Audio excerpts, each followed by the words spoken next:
एक गांव में एक किसान अपनी पत्नी के साथ रहता था। एक दिन वह किसान अपने खेतों की तरफ जा रहा था। तभी उसे एक गड्ढे में से आवाज आती है। अरे ये कैसी आवाज है? लगता है कोई कुत्ते का बच्चा है जो मुसीबत में है। मुझे इसे बचाना होगा, नहीं तो ये मर जाएगा। फिर वह गड्ढे में झांक कर देखता है तो उसे वहाँ एक छोटा सा कुत्ते का बच्चा दिखाई देता है। वह उसे देखकर दंग रह जाता है। उसका रंग नीला होता है। ये तो कोई कुत्ते का बच्चा लगता है, लेकिन ये तो नीले रंग का है। मैंने तो इससे पहले कभी भी नीले रंग का कुत्ता नहीं देखा। इसे घर ले चलता हूँ, सुमन तो इसे देखकर बहुत खुश हो जाएगी। फिर वह किसान उस बच्चे को निकालता है और अपने साथ लेकर घर की ओर चल देता है। अरे सुमन, जल्दी बाहर आओ, देखो मैं तुम्हारे लिए क्या लाया हूँ। तभी उसकी पत्नी बाहर आती है और कुत्ते के बच्चे को किसान के हाथ में देखकर चौंक जाती है। हाय, कितना प्यारा है, ये तो नीले रंग का है। अजी, आपको कहाँ से मिला? क्या मैं इसे अपने साथ रख सकती हूँ? मुझे बचपन से एक कुत्ते के बच्चे को पालने का बहुत शौक था। हाँ, क्यों नहीं, मैं इसे तुम्हारे लिए ही तो लाया हूँ। लेकिन ये आपको मिला कहाँ से? मैं खेत की तरफ जा रहा था, तभी अचानक गड्ढे से इसके रोने की आवाज आई। मैंने झांक कर देखा तो मुझे ये उसमें पड़ा हुआ मिला। ये जरूर भूखा होगा, तुम इसे कुछ खाने को दे दो। इतना बोलकर किसान वहाँ से चला जाता है। फिर सुमन उसकी खूब देखभाल करती है। वह दिन भर उसके साथ खेलता कूदता है। सुमन भी उसे पाकर बहुत खुश थी। वह कुत्ता पूरे गांव में आकर्षण का केंद्र था। वह जब भी गांव में घूमने निकलता, सारे गांव वालों की नजर उसी पर टिक जाती थी, क्योंकि किसी ने भी नीले रंग का कुत्ता पहले अपनी जिंदगी में कभी भी नहीं देखा था। अरे हरिया, देख तो, ये उसी किसान का पिल्ला है। तूने कभी नीले रंग का कुत्ता देखा है क्या? नहीं भाई, मैंने तो पहली बार ऐसा कुत्ता देखा है। लेकिन ये इस किसान को मिला कहाँ से? इतना अनोखा कुत्ता खरीदने की हैसियत तो इस किसान की है नहीं। अरे भाई, इससे तो ये किसी गड्ढे में पड़ा हुआ मिला था। मुझे तो लगता है जरूर ही ये कोई जादुई कुत्ता है। तुम्हें क्या लगता है बाजार में इसकी क्या कीमत होगी? भाई, ये तो नायाब चीज है, ये तो अनमोल होगा। इसके हमें मुँह मांगे पैसे मिलेंगे। भाई, हर नायाब चीज पर तो सिर्फ हमारा ही अधिकार है। देर किस बात की, आज रात को ही इसे किसान के घर से चुरा लेंगे। रात होने पर किसान और उसकी पत्नी घर में सो रहे होते हैं। तभी लल्लन और हरिया किसान के घर में घुस जाते हैं और नीलू को बहलाने फुसलाने लगते हैं। ले ले बेटा, बिस्कुट खा ले। ले ले ले ले ले ले, आजा आजा। वह झट से उसे बोरे में कैद कर लेते हैं और वहाँ से 9 तो 11 हो जाते हैं और भागकर अपने घर आ जाते हैं। हरिया भाई, एक काम तो पूरा हो गया, बस अब इसे शहर जाकर किसी को बेचना बाकी है। शुभ काम में देरी किस बात की? हम कल सुबह होते ही इसे शहर जाकर किसी को बेच आएंगे। अगले दिन सुबह होने पर वे दोनों नीलू को बोरे में डालते हैं और उसे बेचने के लिए निकल पड़ते हैं। रास्ते में उन्हें एक सेठ मिलता है। उसे उस बोरे में से अजीब अजीब सी आवाजें आती हैं। अरे भाई, रुको रुको, इस बोरे में क्या भर कर ले जा रहे हो? भाई, ये एक जादुई कुत्ता है। ऐसा कुत्ता पूरी दुनिया में केवल एक ही है। ऐसा कैसे हो सकता है भाई? जरा मुझे भी तो दिखाओ। वह सेठ नीलू को देखकर चौंक जाता है। तुम्हें इसके लिए 100 सोने की मुद्राएं देनी होंगी। ठीक है, मुझे मंजूर है। लो, ये लो तुम्हारी 100 मुद्राएं। आज से ये कुत्ता मेरा हुआ। वहीं दूसरी तरफ नीलू को घर में ना पाकर सुमन और किसान परेशान हो जाते हैं। सुमन का रो रो कर बुरा हाल हो जाता है। नीलू, तुम कहाँ चले गए? तुम्हारे बिना मैं कैसे जीऊंगी? वापस आ जाओ ना नीलू।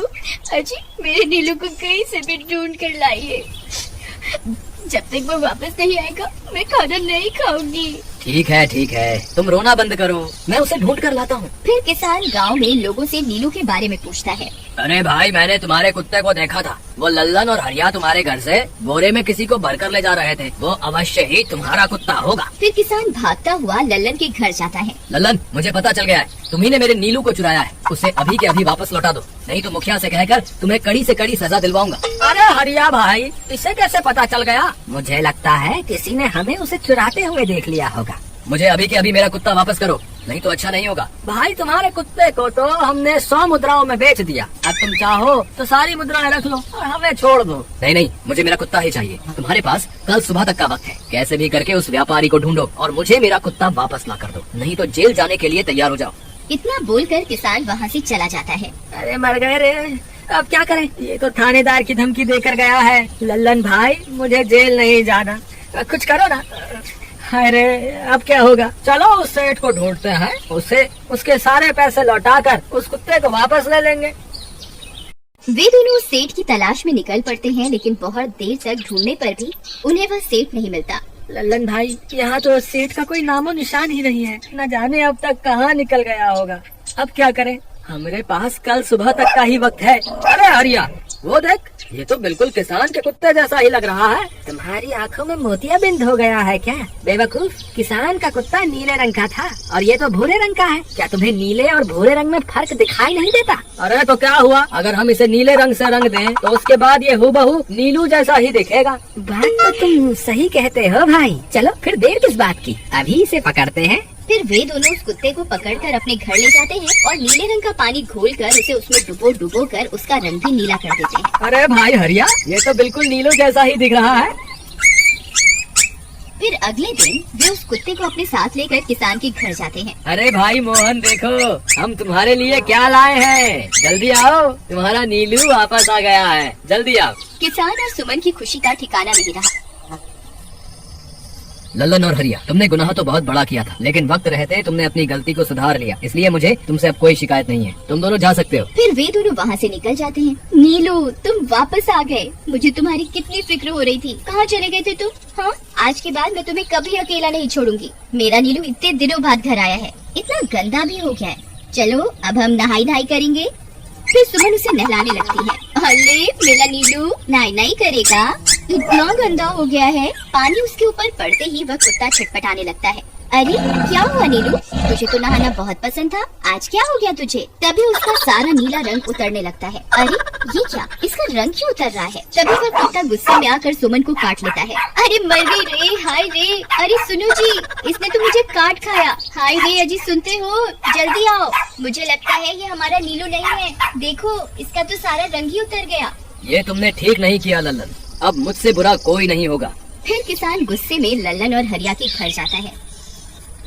ए लल्लन, दरवाजा खोल। ए लल्लन, जल्दी दरवाजा खोल, नहीं तो इसे तोड़ दूंगा। आज तुझे मुझसे कोई नहीं बचा सकता। अरे मर गए रे, ये तो उसी किसान की आवाज है। लगता है इसे हमारी तरकीब के बारे में पता चल गया। अरे क्या हुआ भाई, इतने गुस्से में क्यों हो? तुम्हें क्या लगता है मैं बेवकूफ हूँ? तुम किसी भी आवारा कुत्ते को नीला रंग चढ़ाकर हमें दे दोगे और हम मान लेंगे कि वो नीलू है? भाई हमें माफ कर दो, हमने उस सेठ को ढूंढने की बहुत कोशिश की, लेकिन उसका कोई नामो निशान नहीं मिला। भाई तुम ये 100 मुद्राएं रख लो, अब इससे ज्यादा हम तुम्हारे लिए और कुछ नहीं कर सकते। अगर तुम चाहो तो हमें जेल भिजवा दो, हम दोनों अपनी गलती की सजा काटने को तैयार हैं। किसान उदास हो जाता है और उनसे 100 मुद्राएं लेकर वापस अपने घर आ जाता है। मुझे माफ कर दो सुमन, मैं तुम्हारे नीलू को नहीं ढूंढ पाया। ये लो, ये 100 मुद्राएं हैं। नीलू को बेचने पर उन्हें इतने पैसे मिले थे जो उन्होंने मुझे दे दिए हैं। उन्हें अपनी गलती का बहुत पछतावा है, लेकिन अब कुछ नहीं हो सकता। नहीं, मेरा नीलू जरूर वापस आएगा। हम एक काम करते हैं, कल सुबह इन 100 मुद्राओं का भोजन खरीदकर गरीबों में बांट देंगे। क्या पता उनकी दी हुई दुआओं से हमारा नीलू वापस आ जाए। अगले दिन सुबह होने पर वे दोनों उन पैसों से गरीबों में भोजन बांट देते हैं और वापस अपने घर की ओर चल देते हैं। तभी उन्हें कुछ आवाजें सुनाई देती हैं।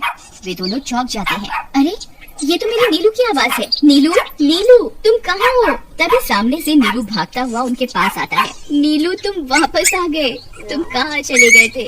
मैं तुम्हारे बिना कितनी उदास हो गई थी। किसी ने सच ही कहा है, दुआओं में बहुत शक्ति होती है।